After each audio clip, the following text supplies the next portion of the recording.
하나님 말씀 같이 볼까요? 여러분 순서지에 나와 있는데요. 마가복음 제6장입니다. 1절부터 6절까지 말씀이에요. 제가 먼저 읽고 여러분 그 다음 읽으시고 교대를 한번 읽어보겠습니다. 예수께서 거기를 떠나사 고향으로 가시니 제자들도 따르니라. 안식일이 되어 회당에서 가르치시니 많은 사람이 듣고 놀라 이르되 이 사람이 어디서 이런 것을 얻었느냐? 이 사람이 받은 지혜와 그 손으로 이루어지는 이런 권능이 어찌 됨이냐? 이 사람이 마리아의 아들 목수가 아니냐? 야고보와 요셉과 유다와 시몬의 형제가 아니냐? 그 누이들이 우리와 함께 여기 있지 아니하냐 하고 예수를 배척한지라. 예수께서 그들에게 이르시되 선지자가 자기 고향과 자기 친척과 자기 집 외에서는 존경을 받지 못함이 없느니라 하시며 거기서는 아무 권능도 행하실 수 없어 다만 소수의 병자에게 안수하여 고치실 뿐이었고 그들이 믿지 않음을 이상히 여기셨더라. 이에 모든 촌에 두루 다니시며 가르치시더라. 아멘. 오늘 말씀 제목을요, 제가 예수를 바라보는 다양한 시각이라고 한번 잡아보았습니다. 사실 마가복음 6장 전체를 살펴보면 좋은데 오늘은 짧게 읽었고요. 하지만 제가 같이 한번 언급을 하려고 합니다. 예수님께서요, 공적으로, 사적으로가 아니고 공적으로 3년 정도를 사신 것 같거든요. 대충 말해서 한 30살부터 33살까지 정도 지내셨던 것 같아요. 그러면서 성경에서 가장 많이 언급되고 있는 예수님의 행적의 모습이 나오는데요. 첫 번째는 가르치신 거예요. 예수님께서 이런저런 걸 가르치셨어요. 새로운 것도 가르치셨고요. 과거의 것을 또 새롭게 해석하시면서 가르쳐 주시기도 했습니다. 말로 가르치셨고 또 여러 가지 행함으로 퍼포먼스로 가르쳐 주시기도 하셨습니다. 그리고 예수님께서요, 병을 많이 고치셨어요. 사실 여기에는 죽은 사람 살리는 것도 포함된 개념인데요. 다양한 종류의 불치병 또 이런저런 병도 예수님께서 많이 고치셨다라고 성경 전체에서 말하고 있습니다. 그리고 한 가지가 더 있습니다. 제가 이걸 먹임이라고 하니까 좀 이상한데요.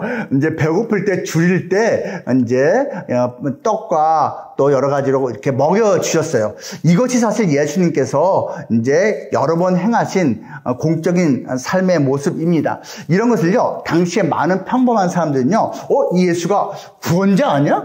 라고 해석을 하기도 했습니다. 그들 용어로 하면요, 메시아 아니야? 또는 그리스도 아니야? 라고 했습니다. 여러분, 메시아는 이제 히브리어, 고대 유대인이 쓰던 언어였고요. 그리고 이 그리스도는요, 예수님 당시에 사람들이 사용하던 헬라어, 그러니까 우리로 따지면 고대 그리스어가 되겠습니다. 기름 부음 받은 자라는 뜻이에요. 기름 부음 받았다는 것은 하나님이 선택해서 하나님의 그 구원자로 사용되는 사람을 지칭하는 것입니다. 어쨌거나 사람들이 이렇게 놀랄 수밖에 없는 것이 그 가르치는 지혜가 당시 선생님하고 차원이 달랐어요. 모든 사람이 그 가르침에 놀라요. 그리고 지금 여러분 성경을 갖다가 이제 어떤 구원의 책으로 읽지 않고 상식적인 좋은 책으로 어떤 종교의 경전으로서도 많이 읽히지 않습니까? 거기에 보면 특별히 예수님의 가르침에 많은 분들이 공감을 하잖아요. 그 지혜가 당시에는 더 많이 드러났던 것이죠. 한 가지 더, 권능이라는 단어를 씁니다. 능력이 있다. 이 사람이 실질적으로 이렇게 먹이고 병 고치고 가르치는 거 보니까 이게 파워가 있어. 오소리티, 권위가 있어. 이거는 보통 사람이 아닌 것 같아. 라고 많은 사람들이 느꼈던 것이죠. 근데 여러분, 사실은 이 모든 것이 예수님이 구원자인 증거 중에 몇 가지이지만 핵심은 아니었어요. 예수님이 진짜 하나님이 보내신 그 구원자라는 것의 핵심은 나중에 나와요. 예수님이 십자가에서 죽으세요. 그리고 다시 살아났습니다. 그게 결정적 증거이거든요. 근데 그 전에 이것이 먼저 보여졌던 것이죠. 이 모든 것은요, 사실은 하나님께서 예수님을 통해서 보여주시는 이 세상에 궁극적으로 임할 평화, 평안, 안식의 조그만 샘플들이에요.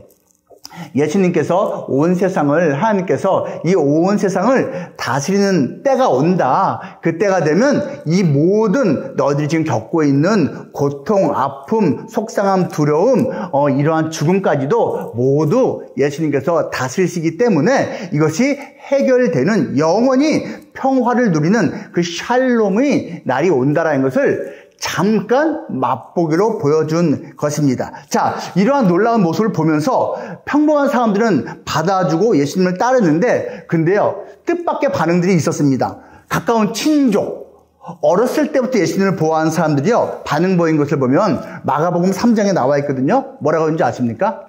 이런 예수가 있어서 자랑스럽다가 아닙니다. 미쳤다. 왜 제가 메시아 행세를 해? 아니, 제가 목수하다 갑자기 무슨 선생이 하는, 랍비, 선생이 하는 일들 갖다가 한다고 해? 하면서 의심했습니다. 미쳤다라는 것은 정말 엄청나게 얕본 것이죠. 근데 뭐 의심할 만도 하죠. 설마 자기의 친족 가운데 이러한 메시아급의 엄청난 인물이 나타날 거라고는 생각을 하지 못했던 것이죠. 하지만 틀림없이 그 가까운 사람들 가운데 저 미쳤나 봐 라고 하는 그런 사람들도 있었습니다. 그 다음에 고향 사람들, 뭐 친족만큼 아니더라도 고향 사람들도 꽤 알고 있을 거 아니에요? 오늘 읽은 본문입니다. 거기서 보면 배척했다라고 말하고 있습니다. 배척한 이유가 뭘까요? 선입관이 있었어요. 나 그 집안 알아. 나 걔 알아. 그 예수 마리아 아들이잖아. 그 아버지는 일찍 죽었잖아. 그리고 얼마 전까지만 해도 목수 일을 했어. 직업도 확실했어. 여기서 번역된 목수라는 단어는요, 우리가 생각하는 그 나무만 다루는 그 전문가가 아닙니다. 원래 원어 그대로 하면 텍톤이라고 하는데요. 이거는 집 짓는 기술자를 말하는 거예요. 돌도 다룰 줄 알아야 되고요. 나무도 다룰 줄 알아야 되고요. 각종 기기를 다 다룰 줄 알아야 되는 그런 건축 기술자를 말하는 겁니다. 근데 어쨌거나 목수 번역이 됐어요. 아니, 그 목수를 하던 사람이 갑자기 무슨 메시아 행세를 하고 있어. 이렇게 생각한 거죠. 또 뭘 말합니까? 그 집안 동생들이 쫙 있잖아. 마리아 다른 아들들이 있잖아. 야고보, 요셉, 유다, 시몬. 남자 동생이 넷이나 돼. 게다가 여자 동생들도 있어. 라고 말하고 있는 겁니다. 여러분, 혹시 예수님에게 동생들이 있었다는 거 알고 계셨습니까? 아주 정확히 말하면요, 로마 카톨릭에서는 예수님의 동생이 있으면 안 돼요. 마리아가 예수님만 낳았다라고 사실 로마 카톨릭에서 말하거든요. 그래서 로마 카톨릭 해석이 약간 달라요. 사촌 동생이다라고 이제 그렇게 해석을 합니다. 객관적으로 제가 말씀드린 거예요. 근데 우리 개신교에서는 사촌 동생이면 사촌 동생이라고 써야지 여기서 그냥 동생이라고 하지 않았느냐. 그러니까 이거는 친동생이다라고 사실 개신교에서 말합니다. 어쨌거나 그 집안이 샅샅이 다 드러나 있기 때문에 그 마을 사람들, 고향 사람들은 이거 봐, 우리가 다 알고 있는 그 예수가 무슨 메시아급 되겠어? 라고 배척을 했다라는 것입니다. 그리고요, 우리가 읽지 않았지만 오늘 마가복음 6장 보면요, 뒤에 헤롯 왕이라는 사람의 스토리가 재미있게 나와 있습니다. 여러분, 헤롯, 이 사람이요, 역사책에도 나와 있는 유명한 왕인데, 우리에게 알려진 유명한 왕은 예수님이 태어나셨을 때 그 예수님이 태어났다는 소식을 듣고 뭐야? 이 세상을 다스릴 그런 왕이 태어났다라고 동방박사들한테 그 얘기를 듣고 예수님이 태어났을 것으로 여겨지는 지역의 일대의 아기들을 몽땅 죽여요. 그 악한 왕 이름이 헤롯입니다. 근데 오늘 본문에 나오는 왕 이름은 그 헤롯의 아들 헤롯이에요. 그러니까 성을 그냥 쓰기 때문에 그래서 구분하려고 예수님 당시의 헤롯은 헤롯 대왕이라고 합니다. 그리고 지금 예수님이 성장한 30년 후에 이 헤롯은 아들 헤롯을 말하는 건데요. 이 사람이요, 왜 등장하는지 아십니까? 예수님 얘기를 들은 다음에 이렇게 말합니다. 그렇게 놀라운 권능을 발휘하는 사람이 있어? 그 사람은 내가 얼마 전에 목 베어서 죽인 그 세례 요한, 그 사람이 살아난 것 같아 라고 말도 안 되는 얘기를 합니다. 이런 말을 왜 할까요? 여러분, 이 사람이 사실 엄청난 죄를 졌거든요. 무슨 죄 졌는지 아십니까? 아버지의 뒤를 이어서 이 사람이 어쨌거나 왕이 되긴 했어요. 그런데 지금 자기가 같이 살고 있는 아내는 원래 자기 친동생의 아내였어요. 자기 친동생의 아내를 자기 아내 삼았어요. 이거 엄청나게 좋지 않은 일이잖아요. 그래가지고서는요, 마음이 항상 불편하기는 했었어요. 그러면서도 좋았나 봅니다. 근데 여러분, 더 웃긴 게 뭔지 아십니까? 그 아내가 사실은 조카예요, 조카. 그러니까 이 조카 여자는요, 사실은 작은 삼촌하고 결혼했다가 이 작은 삼촌이 야망이 없네. 이거 스케일이 너무 작아. 안 되겠어. 큰 삼촌한테 옮겨갔습니다. 그래서 큰 삼촌하고 지금 살고 있는 거예요. 그런데 이 집안 콩가루 집안을 보면서 세례 요한이라는 의로운 사람은 가만히 있지 않았어요. 그게 뭐하는 짓이냐고. 사회 지도층 인사가 그따위밖에 안 되냐고 이런 식으로 말을 했겠죠. 그러니까 기분 나빠서 헤롯이 감옥에 놔뒀어요. 죽이지 못하고. 그런데요, 같이 기분 나빴던 그 아내, 조카 헤로디아라는 여자가요, 이제 헤롯의 생일날 그 딸을 춤을 추게 만들어요. 그리고서 헤롯이 기분 좋으니까 그 딸에게, 그래 오늘 기분 좋구나, 네가 원하는 거 뭐든지 들어줄게 그랬더니 그 미리 엄마한테 사주를 받은 딸이 뭐라고 하는지 아세요? 그래요? 아버지, 감옥에 있는 세례 요한의 목을 잘라서 쟁반에 담아서 저에게 주십시오. 이런 말 합니다. 야, 어떻게 이게 10대 여자애가 할 만한 말입니까? 근데요, 말 한마디 뱉은 게 있으니까 헤롯이 고민하다가 그렇게 해라. 해갖고 감옥에 있는 세례 요한은 목을 잘라서 정말 쟁반에 담아다 갖다 줍니다. 그러니까 마음이 불편한 거예요. 저 사람 나한테 쓴소리 했지만 사실 맞는 말이기도 한데 양심의 가책이 있었거든요. 그러니까 이러면서 있었는데 이젠 죽이기까지 했으니까 얼마나 마음이 힘들겠어요. 죄책감이 있는 거예요. 불편함이 있는 거예요. 막 무서운 거예요. 그러니까 예수라는 작자가 그 놀라운 기적도 막 행한다고? 내가 죽인 그 세례 요한이 살아난 거 아니야? 살아나갖고서 이 놀라운 일을 행하는 거 아니야? 이러한 죄책감에서, 그 다음에 미신적인 오해에서 비롯된 반응을 보이기도 했다라는 것입니다. 여기까지 나온 모든 반응들 정상이 아니죠. 그런데 여러분, 사실 성경의 다른 본문에서는요, 예수님의 제자들 역시 반응이 사실 썩 아름답진 않습니다. 왜냐하면 예수님이 죽임 당한 다음에 제자들이 벌벌 떨면서 숨었거든요. 그들은요, 이제 끝장이다 했습니다. 이제 끝났다. 우리가 몇 년 동안 쫓아다닌 예수님이 허무하게 죽었어. 이게 뭐야? 절망감. 이제 우리까지 끌려가서 죽을 거야. 그래서 몰래 숨어 있었어요. 두려움에 벌벌 떨고 있었습니다. 이게 예수님을 생각하는, 예수님이 죽은 직후에 예수님의 제자들의 반응이었습니다. 그런데 예수님이 며칠 후에 살아나셨어요. 그리고 제자들에게 나타났습니다. 그러니까 그 다시 살아나신 예수님을 만난 제자들은요, 변했습니다. 어떻게 변했죠? 예수님이 진짜다. 예수님이 진짜 구원자다. 이걸 어떻게 알죠? 본인들이 확인을 했거든요. 살아나신 분을 만났거든요. 그러니까 확인했고 이제는 절대로 흔들리지 않으리라 확신했습니다. 이게 부활한 예수님을 만난 사람들의 반응이죠. 저는 부활하신 예수님 만났습니다. 또 눈으로 봤냐라고 또 묻는 분 있겠죠? 아니요, 눈으로 본 건 아닙니다. 근데 만났습니다. 지금 제가 예수님을 만났다라고 표현한 것을 이해하는 분들이 여기에는 있습니다. 틀림없이 있습니다. 그리고 이해 못하는 게 정상입니다. 여러분의 입장에서는 제가 비정상으로 보이실 것 같아요. 그런데 여러분, 저를 비정상으로 보는 여러분이 정상이라고 저도 인정을 합니다. 저도 태어날 때부터 이거 믿은 사람 아니거든요. 인생 어느 중간에 예수님 정말이네? 예수님 정말 살아나셨네? 이걸 제가 100% 확신하면서 깨닫게 되는 순간이 있었거든요. 그러면서 저의 인생이 변하긴 했죠. 물론 한 가지 더 말씀드릴 게 있어요. 그 다음에 예수님이 승천하시고 하늘나라 올라가신 다음에요, 그 제자들이 소위 말하면 성령이라는 걸 받았습니다. 예수님의 영이 들어온 거예요. 예수님의 영이 들어오면요, 이 안에서 내가 예수님에 대해서 100% 확신할 수 있게 이렇게 용기를 주거든요. 그 성령 받은 그 제자들은 어떻게 되는지 아십니까? 이제는 이 예수님을 증거하다 죽어도 좋다, 이런 각오가 생겼어요. 실제로요, 여러분 아세요? 예수님의 제자들은 모두 순교했습니다. 예수님을 믿고 예수님은 진짜다, 예수님은 진짜 구원자다, 메시아다 선포하다가 죽임당했습니다. 한결같이. 여러분 신기하지 않습니까? 정확히 말하면 이제 요한이라는, 여기 세례 요한은 아니고 사도 요한이라는 구분하셔야 됩니다. 사도 요한이라는 사람만 100살 가까이 살다가 죽었고요. 다른 모든 제자들은 전부 칼 맞아 죽든지 돌 맞아 죽든지 여러 가지 방식으로 예수님을 증거하다 죽었습니다. 아니 예수님이 이제 구원자라는 걸 증거하다 왜 죽어요? 옛날엔 그랬어요.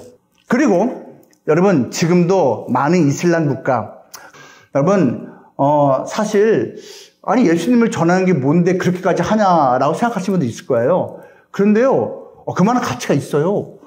저도 마찬가지예요. 저도 평범하게 직장생활 하다가 예수님을 직접적으로 전하는 게 더 행복한 거예요. 더 기쁜 거예요. 그래서 저도 직장생활 하다가 우리 자식도 있고 다 그런데 스탑하고 신학교로 가서 제가 이제 목회자의 길을 걷게 된 것이죠. 지금 절대로 후회하지를 않습니다. 근데 잘 보세요. 예수님을 증거하다 죽어도 좋다라고 정말 또 다 죽었는데 왜 그랬을까요 도대체? 그들은요 예수님이 진짜라고 확신했는데 이게 중요해요 여러분. 진짜 다음이 중요해요. 진짜 뭐였을까? 그들이 확신한 건요 예수님은 진짜 박애주의자야. 여러분 박애주의자 아시죠? 예수님은 진짜 사랑이 많은 분이야. 그래서 나는 예수님을 위해서 죽을래. 그거 아니었습니다. 저는 예수님이 박애주의자가 아니라고 말하는 게 아니에요. 박애주의자예요. 근데 이게 예수님을 만난 사람들이 목숨까지 내걸 만한 이유는 아니었다라는 걸 말하는 겁니다. 그럼 다른 거였나요? 예수님은 진짜 성인이야. 성인군자야. 거룩한 분이야. 저 거룩한 분을 위해서라면 내가 예수님을 전하다 죽을 수 있어. 여러분 그 확신 아니었어요. 예수님 성인 맞아요. 공자, 부처님 또 다른 위대한 분들처럼 성인 맞아요. 근데 예수님 이름 때문에 목숨을 건 사람들은 예수님이 성인이었기 때문에 목숨을 건 게 아니었다라는 겁니다. 또 있어요. 예수님은 혁명가였다. 당시에 잘못된 관습을 뒤엎는 분이었어요. 맞아요. 약자들을 위하고 그 다음에 이제 그 소수 인권을 가진 그러한 불쌍한 사람들 갖다가 위해서 헌신하신 분 맞아요. 정말 눈물 흘리는 소외받는 사람들 챙겨주신 분 맞아요. 당시로서는 상상도 할 수 없는 사상의 전복을 일으킨 분 맞아요. 근데 예수님을 위해서 죽은 사람들은 예수님이 엄청난 혁명가이기 때문에 목숨을 건 게 아니었다라는 겁니다. 또 있어요. 예수님은 성공 메이커였기 때문이 아닙니다. 예수님 따라다니면 배부를 거야. 제자들도 처음에 그랬어요. 예수님 따라다니면 병 고침 받아. 제자들도 그랬어요. 예수님 따라다니면 나중에 한 자리 할 것 같아. 벼슬 할 것 같아. 내가 우의정, 너 좌의정, 나는 무슨 이조판서 될 것 같아. 이런 기대로 제자들도 따라갔어요. 맞아요. 예수님이 성공 메이커인 듯 보였어요. 지금도 예수님 덕분에 뭐 힘을 얻었다, 성공했다라고 생각하는 사람들 있고요. 맞아요. 그런데 목숨을 건 것은 예수님이 성공 메이커였기 때문이 아니었단 말입니다. 진짜 목숨까지 건 궁극적인 이유는 예수님이 진짜 구원자였기 때문이에요. 그들은 알았어요. 예수님이 진짜네. 진짜 구원자네. 라는 거를 영혼 깊숙이 알았기 때문에 그래서 그들은 목숨까지 걸 수 있었다라는 겁니다. 혹시 누가 저한테 너는 그래서 좀 극단적인 상황으로 너 예수 믿을래? 죽을래? 둘 중에 하나 고르라고 하면 뭐 하겠냐? 여러분 이게 진짜 상황이 될 수가 있거든요. 진짜 상황이요. 무섭긴 하겠지만요. 여러분 내 목숨보단 예수님 이름 붙잡는 게 제가 영원히 후회하지 않을 확실한 길입니다. 제가 그걸 압니다. 예수님이 내 목숨보다 여러분 더 확실합니다. 왠지 아세요? 예수님을 붙잡으면 나는 영원히 산다는 걸 알기 때문입니다. 영원한 안식이 나에게 있다는 걸 알기 때문이에요. 근데 예수님보다 내 생명이 더 소중하다 하면은요, 이거는 내 신앙 자체를 사실은 의심해봐야 되는 겁니다. 그렇다고 제가 정말 그 상황에서 쉽게 결정할 수 있다라고 감히 말씀드린 것은 아닙니다. 그러면 중요한 건 이 시대의 우리들의 모습이죠. 우리들도 뭔가 생각이 있을 거 아니에요. 저 목사가 이 목요일 아침에 이부터 예수님에 대해서 열변을 토하고 있는데 근데 그 예수님이 어떤 의미인데 나한테는 지금 나한테는 어떤 의미인데 이게 중요하지 않습니까? 여러분 한 사람 한 사람한테 어떤 의미냐고요. 여러분 예수님에 대한 입문 과정은요 다양합니다. 저는 예수님이 나의 구원자인 것을 믿고 싶어서 내가 예수님 신앙으로 들어간 거 아니에요. 쟤는 거듭 말씀드리지만 몸이 너무 약해져서. 근데 예수님을 믿기 시작하니까 어느 순간인가 예수님의 본질을 알게 된 거예요. 여러분도요, 병 때문에 또는 집안의 관계가 이상해져서 너무 속상해서 또는 회사 일이 뭐 힘들어서 또는 뭐 여자친구가 같이 교회 나가자고 해서 뭐 어쩌고 여러 가지 이유 때문에 다양하게 입문할 수가 있어요. 괜찮아요. 근데 궁극적으로는 예수님이 이 시대에 나에게도 구원자라는 걸, 예수님이 지금도 살아서 존재하신 분이라는 것을 확신하는 때가 온다라는 것입니다. 여러분, C.S. 루이스라고 하는 유명한 영문학자 겸 기독교 변증가가 있습니다. 이분이 되게 유명한 분인데요. 나이 50 넘어서 사실은 예수님을 만난 기독교에 입문한 사람입니다. 그리고 나머지 인생은 예수님을 증거하는데 보냈지요. 이분은요, 옥스퍼드에 나왔고 거기 영문학자였고요. 그리고 정말 멋진 작품들을 많이 썼습니다. 여러분, C.S. 루이스라고 하는 이 검색을 하셔서 책을 한번 읽어보시면 모든 책이 다 재밌습니다. 그런데 기독교인이건 아니건 모든 사람들이 즐겨 읽는 책이 있죠. 나니아 연대기. 영화로도 만들어진 그 유명한 거 다 아시죠? 시리즈. 여러분, 책을 읽어보십시오. 더 재밌습니다. 정말 재밌습니다. 1권부터 7권까지 있습니다. 그중에서 2권이 제일 유명하죠. 사자와 마녀와 옷장. 옷장이 맨 처음인가요? 맨날 헷갈려. 옷장과 사자와 마녀 이야기 나옵니다. 그 나니아 연대기 중에서요, 제 5권의 제목이 새벽 출정호의 항해, 배 이름이에요. 새벽 출정호의 항해라는 그 시리즈가 있는데요. 하여튼 뭐 모든 모험이 다 끝나요. 맨 마지막 엔딩 장면에서 이제 모든 모험이 끝나고 자기의 원래의 세계로 돌아가야 되는 주인공 꼬마 여자의 루시, 그 오빠 에드먼드가 이 사자의 모습으로 나타난 아슬란이라고 하는 주인공, 아슬란은 예수님을 보여주는 거예요. 그 아슬란에게 이렇게 말합니다. 루시가 말합니다. 아슬란님, 또 헤어져야 되는 거예요. 이 나니아 세계에서는 늘 만나는데 우리 세계로 돌아가면 또 아슬란님 없잖아요. 아슬란님, 우리 세계를 같이 가주세요. 라고 이렇게 말을 합니다. 그때 아슬란이 뭐라고 하는지 아십니까? 나는 너희 세계에서 다른 이름으로 늘 함께하고 있단다. 자막 번역에서는 다른 모습이라고 번역을 했더라고요. 그 의미가 맞아요. 근데 영어 원제로 하면 너희 세계에서 나는 예수님이에요. 2000년 전에 그 모습이 아니라 다른 이름으로, 다른 모습으로 너희와 함께하고 있단다.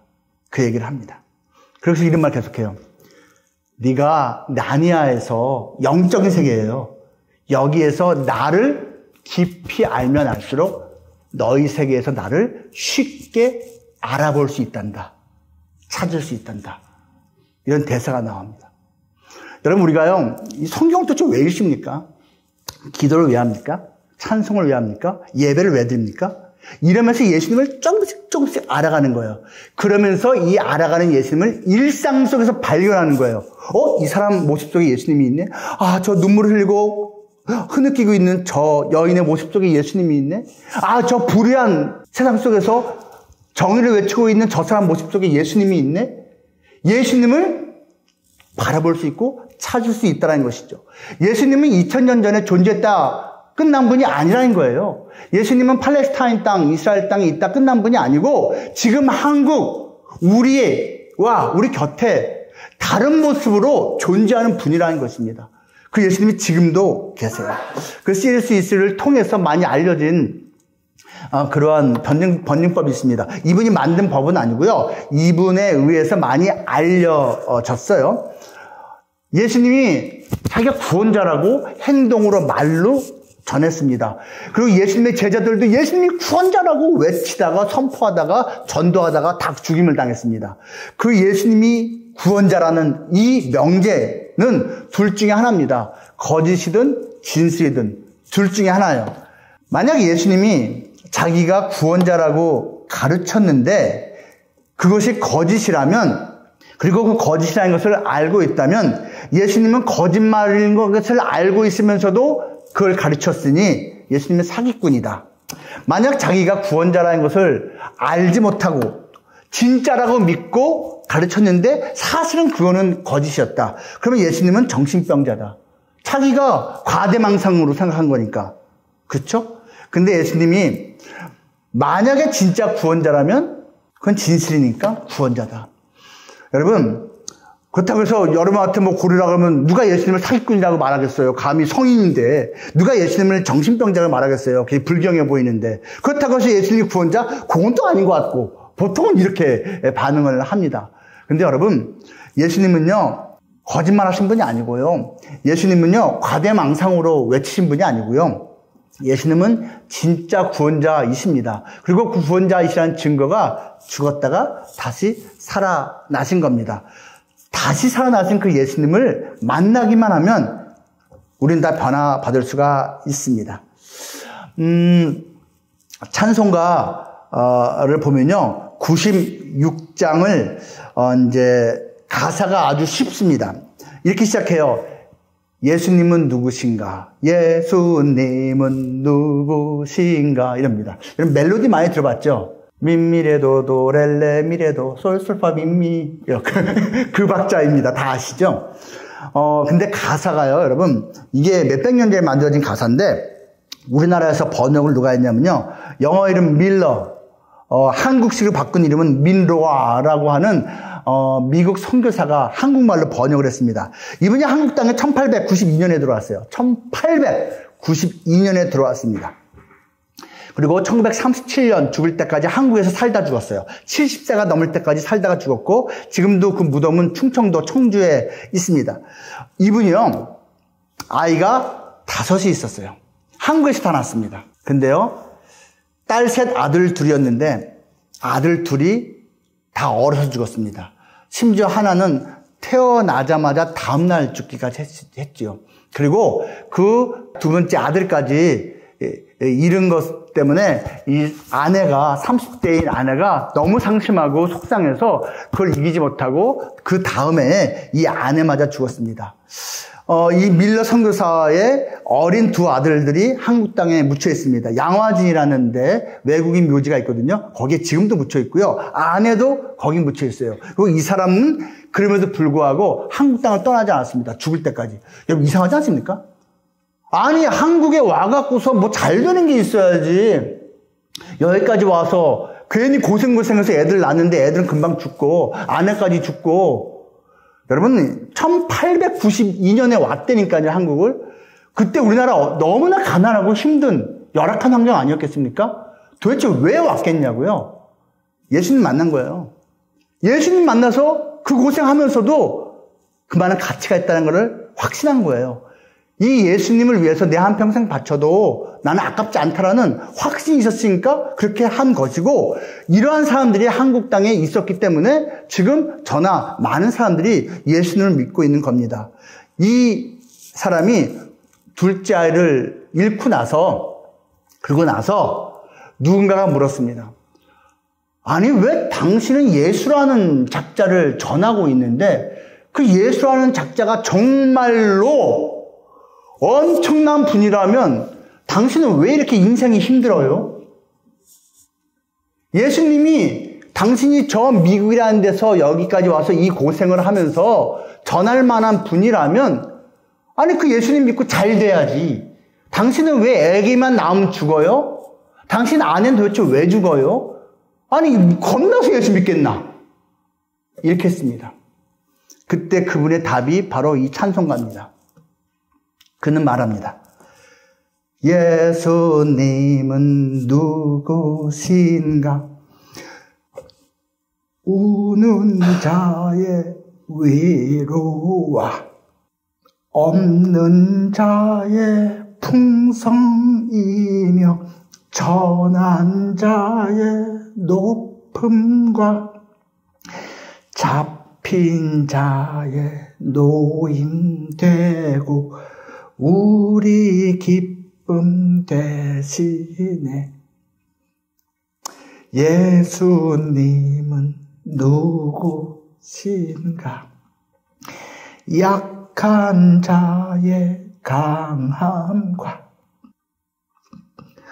눈먼 자의 빛이시며 병든 자의 고침과 죽은 자의 부활되고 우리 생명 대신에 이분은 70 넘어서 죽었어요. 한국 땅에 묘지가 있는데 그 묘비에는 이렇게 적혀 있습니다. 예수님은 길이요, 진리요, 생명입니다. 이 예수님을 전할 수 있는 기회를 하나님이 벽산을 통해서 허락해 주신 것 참 감사드립니다. 여러분께서는 많이 이해 못하실 거예요. 도대체 저 사람은 뭔데 목요일 아침부터 저렇게 마이크 잡고 울고 있나. 근데 여러분, 제가 이 소중한 시간에 여러분에게 전하고 싶은 건 다른 그 무엇이 아니고 예수님은 진짜라는 겁니다. 진짜로 살아계시고 예수님은 지금도 여기 계시고 예수님은 진짜 구원자라는 겁니다. 예수님이 구원자라는 걸 만나면 인생이 달라집니다. 인생이 새로워집니다. 여전히 약하고 부족하고 실수투성이인 우리 인생이지만 예수님이 주신 힘과 용기로 영원한 샬롬을, 영원한 평안을 얻을 수 있고 궁극적으로 천국도 가고요. 그 기회가 오늘도 주어지고 있는 겁니다. 아직은 여러분 예수님을 모르지만 여러분 예수님 만날 때가 올 겁니다. 그 예수님을 여러분께서 만날 기회 있을 때 꼭 마음을 여시고 영접하시면 참 좋겠습니다. 제가 항상 말씀드리죠. 여러분, 하나님은 여러분을 사랑하십니다. 그리고 벽사를 사랑하십니다. 이 예수님을 우리에게 보내주신 하나님을 만날 수 있는 날이 꼭 오기를 주님의 이름으로 축복합니다. 기도하겠습니다. 거룩하신 주님, 감사드립니다. 예수님이 2000년 전에 이 땅에 오셨을 때도 참 많은 사람들이 예수님을 오해했습니다. 착각했습니다. 가난하고 약하고 병들고 소외받는 사람들은 오히려 예수님을 따랐는데 많이 배우고 똑똑하고 가진 거 많은 사람들은 예수님을 좀 안다는 사람들은 오히려 예수님을 배척했습니다. 어쩌면 우리는 어떻게 예수님을 생각하고 있는지요? 예수님은 평화를 주신 분이고 예수님은 혁명적인 분이시고 예수님은 또 박애주의자시고 다 맞습니다. 하지만 무엇보다도 예수님이 기대하시는 듣고 싶어 하시는 우리의 고백은 예수님은 나의 구원자라는 것입니다. 그 예수님을 나의 구원자로 고백할 수 있는 날이 어서 오면 좋겠습니다. 우리 벽산의 임직원들 아시죠? 한 분 한 분 다 붙잡아 주시고요. 하루하루 힘있게 살게 해주시고요. 하나님이 주시는 평강으로 살게 해주시고요. 만만치 않은 일들, 속상한 일들, 두려운 일 다 있지만 다 이겨낼 수 있도록 용기 주시기 원합니다. 성령님 붙들어 주시옵소서. 올해도 마무리 잘 짓고 멋진 내년도 준비할 수 있는 우리 벽산 되게 해주시옵소서. 다시 한번 감사드립니다. 예수님 이름으로 기도합니다. 아멘. 이제는 우리를 위해 십자가에 못 박혀 죽으셨다가 다시 살아나신 예수 그리스도의 그 크신 은혜와 우리에게 그 아들을 주시기까지 우리를 사랑하신 아버지 하나님의 그 놀라우신 사랑하심과 우리의 모든 생사복을 주관하시는 성령 하나님의 인도하심이 남은 평생 예수님에 대해서 오해나 착각이 아니고 성경이 말하는 그 예수님을 제대로 알고 믿기를 원하는 그 마음이 열리기를 소망하는 우리 벽산의 모든 임직원들 머리머리 위에와 그 사랑하는 가족들 머리머리 위에 영원토록 있을지어다. 아멘.